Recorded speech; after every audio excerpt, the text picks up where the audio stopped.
Hello friends, welcome back. I am a paranormal investigator and I am bringing you another terrifying tale from my life. This is the house of endless suffering. So grab a blanket and get cozy because you won't want to miss this story. It was during one of my earlier cases that I came face to face with an evil unlike any I had ever encountered. You see, I never believed in curses. I never believed in haunted houses. I thought stories like that were for children or for people who wanted to feel afraid in the dark. But I was wrong, terribly wrong. It started when I was a volunteer at a shelter for troubled youth. Among the children was a girl, pale and quiet, named Lila. She never cried, never smiled, and rarely spoke.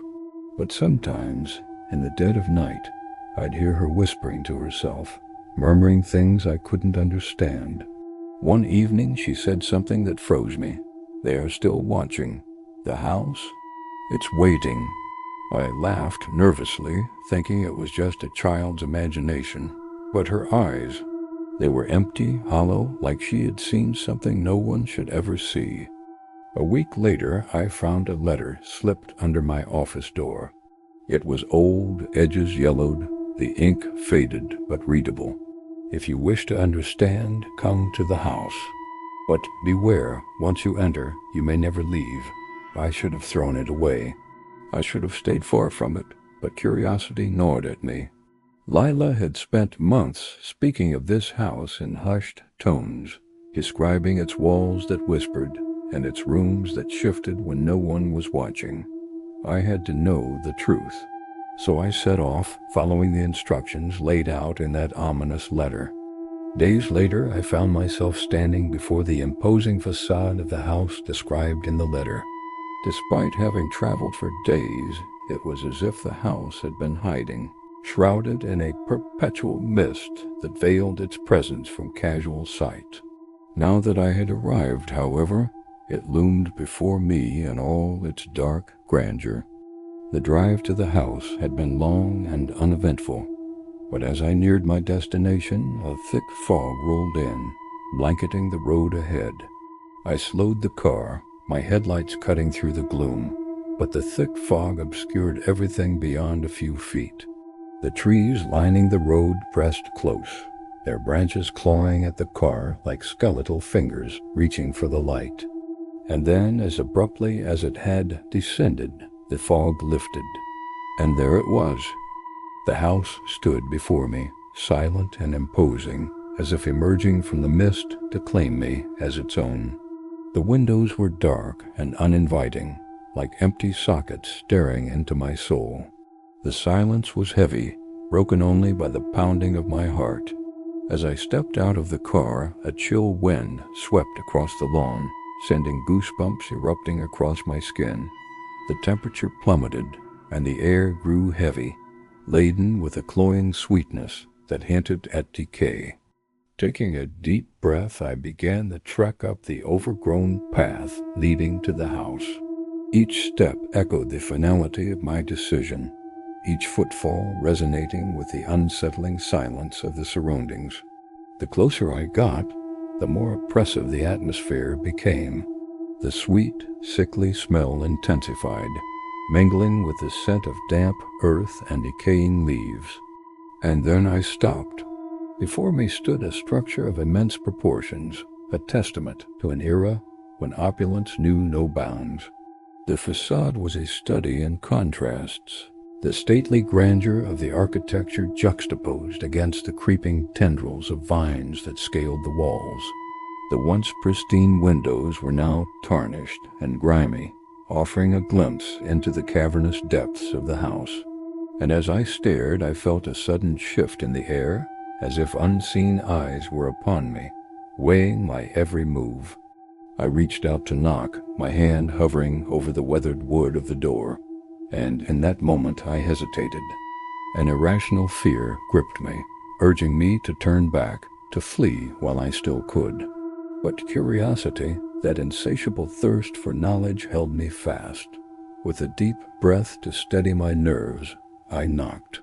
The sound echoed in the stillness, seeming to reverberate within the very core of the house.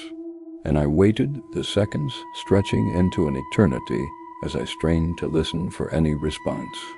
But there was none, only the mocking whisper of the wind through the trees. I knocked again, louder this time, and the house remained silent, unyielding. Was it a trap? Had I been summoned here only to be mocked by the very entity that had called to me? Or was there more to this place, more to its silence? My heart pounded against my ribs as I tested the handle, my mind racing with possibilities.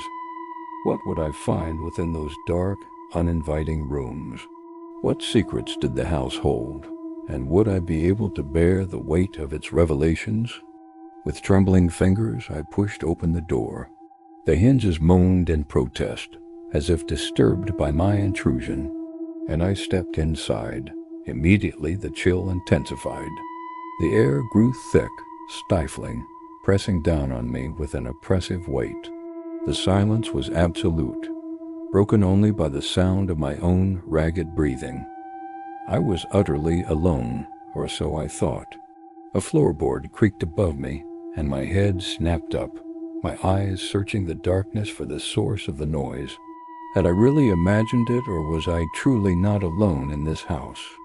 As my eyes adjusted to the dim oil lamp light filtering through grimy windows, I began to make out the shapes within the rooms. The furniture was draped in white sheets, forming ghostly mounds that seemed to watch me with accusing eyes. The walls were adorned with portraits of stern-faced men and women whose eyes seemed to follow my every move. But it was the shadows that truly unnerved me.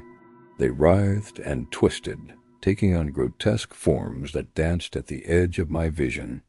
They beckoned with elongated fingers, their silent laughter echoing in the cavernous space. Then I heard it, a whisper barely audible, yet somehow penetrating the very core of my being. Welcome. The voice was soft, almost polite, but it carried a weight, an authority that demanded attention.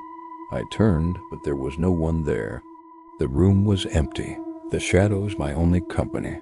Yet the voice had come from within the house itself, or perhaps from the shadows that crowded the edges of my vision. I realized then that I wasn't alone. But where was I? How did I get here? And what was happening to me? Suddenly the door slammed shut. Panic surged through me. I raced to the door, pounding on it with frantic fists, but it was no use. The door was locked, bolted from the outside. I screamed, my voice echoing through the empty halls, bouncing off the cold, uncaring walls. And then I heard the whisper again, closer now, echoing in my mind. You cannot leave. Not yet. I stumbled back, my heart hammering against my ribs. The room began to spin, the shadows pressing closer, their forms solidifying, taking on human shapes. I tried to speak, but my voice caught in my throat. Fear, raw and primal, threatened to consume me. Then I noticed a figure standing in the corner, shrouded in darkness, watching me with unfathomable eyes. As it took a step forward, I gasped, my eyes widening in terror. The figure beckoned, its voice a silken thread pulling me toward it. And against my better judgment, I moved. I walked toward the figure, drawn to it like a moth to a flame. Before I knew it, I was standing before a heavy wooden door. It was old, metal, cold to the touch, with strange symbols etched into the frame. Something about it made me pause. The air grew colder, heavier, and the whispers seemed to intensify, swirling around me in a vortex of sound. I hesitated, torn between the instinct to flee and the compulsion to understand. Taking a deep breath to steady myself, I reached out and pushed the door open. Inside was darkness, but it wasn't empty. I could feel movement, shifting, watching.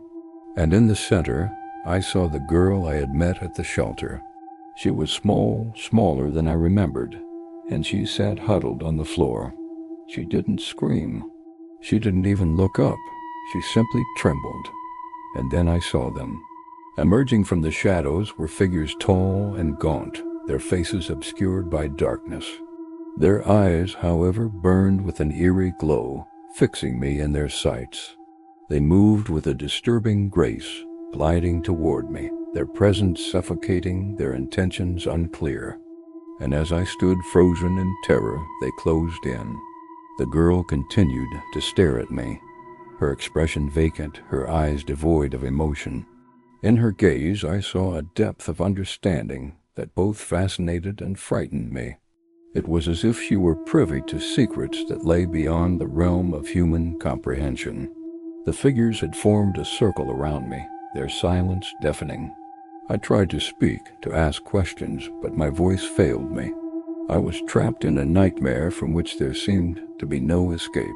And then the girl spoke. Her voice was raspy, as if unused for a long time. "They do not wish to harm you," she said.